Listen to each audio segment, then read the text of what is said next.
बच्चों, मैं संजय किशोर शर्मा, प्रवक्ता, Adinath college of education, DElEd तृतीय सेमेस्टर के लिए जो शांति, शिक्षा एवं सतत विकास में चरित्र एवं नैतिक शिक्षा का पाठ्यक्रम चल रहा था।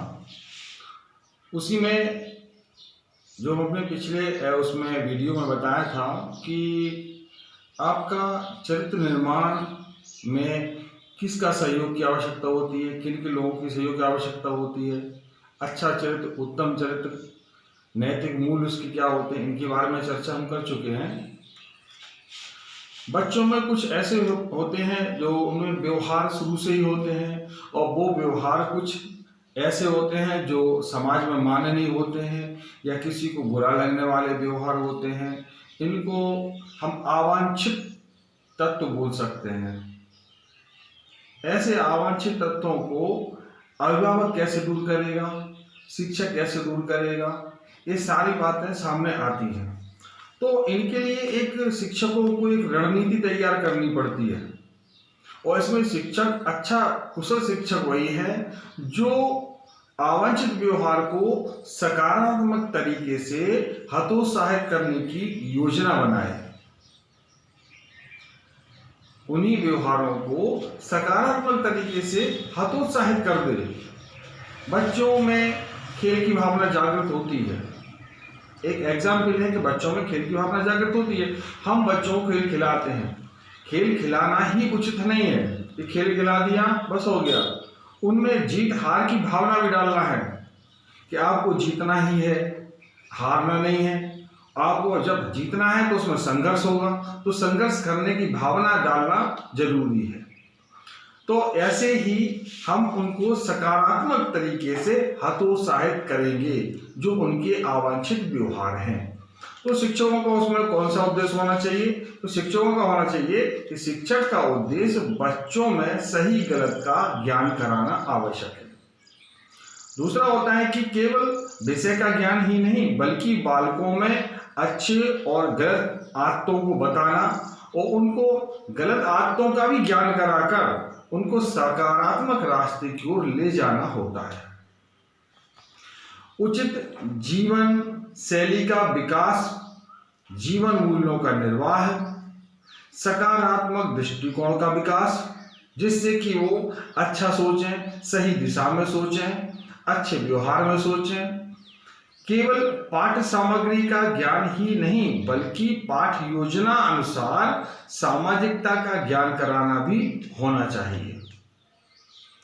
खेलने के साथ संघर्ष करने की भावना का समावेश कराना चाहिए। खेल तो खिलाते हैं लेकिन हमने अभी बताया कि संघर्ष कराना जरूरी है और संघर्ष में अच्छे बुरे का ज्ञान कराना जरूरी है। सामाजिक बोध विकसित करना, जो सामाजिक आसपास का माहौल है, जो हमारे समाज में व्यवस्था है, उनका भी ज्ञान समय समय पर कराते रहें। चरित्र निर्माण के गुणों का विकास करना, इस चरित्र निर्माण के विकास का जो गुण विकसित होगा वो कैसे होगा?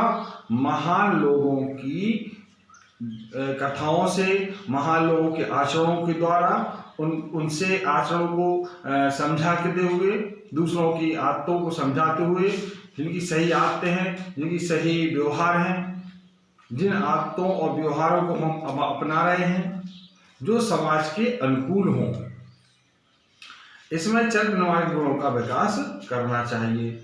गलत आदतों का बोध कराना चाहिए। ऐसा नहीं होता है कि हम कहेंगे ये चीज गलत है तो गलत क्यों है। बच्चों को ये समझाना जरूरी है कि वो गलत क्यों है।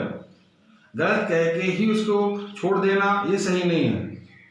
सही क्या है तो सही क्यों है वो, गलत क्यों गलत है तो गलत क्यों है। इस तरह से शिक्षक अपने व्यवहार में से द्वारा वो एक रणनीति तैयार करता है और रणनीति तैयार होना चाहिए। जैसी रणनीति कैसी होती है? जैसे कि खेल खेल में सीखना, ज्ञानवर्धक दृष्टिकोण के द्वारा, व्यवहार कुशलता का पाठ, ऐसी पाठ्यक्रम की ऐसी योजनाएं बनाना जिसमें व्यवहारिक व्यवस्थाएं हो, सामाजिक परंपराओं की जानकारी बराबर देते रहें, कुशल योजनाओं का निर्माण, चरित्र निर्माण पर बल देना, व्यक्तित्व विकास पर विशेष प्रयास करना, कक्षा में सहपाठियों का पारस्परिक सहयोग करना, मिलकर एक दूसरे से सीखना, अकेले नहीं बल्कि हमें उनको साथ में दूसरे व्यक्तियों को, दूसरे सहपाठियों को साथ में रखकर कोई काम करना चाहिए या कराना चाहिए। ऐसी योजना शिक्षकों की बननी चाहिए। मिलकर एक दूसरे से सीखना, खेल खेल में सीखना, शिक्षण पद्धति का विकास करना, बच्चों को या बालकों को स्वयं सीखने की इच्छा विकसित करना, अवांछित व्यवहार से बचने की प्रेरणा देना और उचित गुणों का विकास। इन सभी से उचित गुणों का विकास संभव होता है।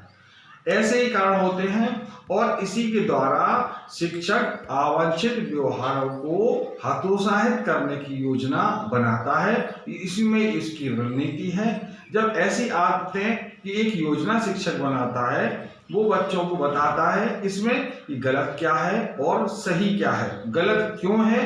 बस यही प्रश्न उठता है कि गलत वो चीज क्यों है। जहाँ गलत के बारे में बताएं तो बच्चे कभी गलती नहीं करेंगे, बालक कभी गलती नहीं करेंगे। कभी खेल में या किसी प्रोजेक्ट में या किसी विषय में आगे बढ़ने के लिए एक हीन भावना का जन्म होता है, कभी एक विरोधाभास का जन्म लेती है, जिसमें एक दुश्मनी कह सकते हैं उसको, कि वो कहता है ये मेरा दुश्मन है, या ये इससे मेरी पटरी नहीं खाती है, इससे मैं बात नहीं कर सकता हूँ, या इससे ये आदमी हमें बुरा लगता है। तो ऐसी कई चीजें आती हैं, तो उनको हमें हतोत्साहित करना है। कैसे करेंगे? उस चीज को बता के कि ये चीज गलत है तो गलत क्यों है, आपने ऐसा व्यवहार किया तो वो गलत व्यवहार क्यों है। ठीक है बच्चों, अगले चैप्टर में फिर हम इसी के बारे में बताएंगे। इसका लास्ट पैराग्राफ है। ठीक है बेटा, नमस्ते।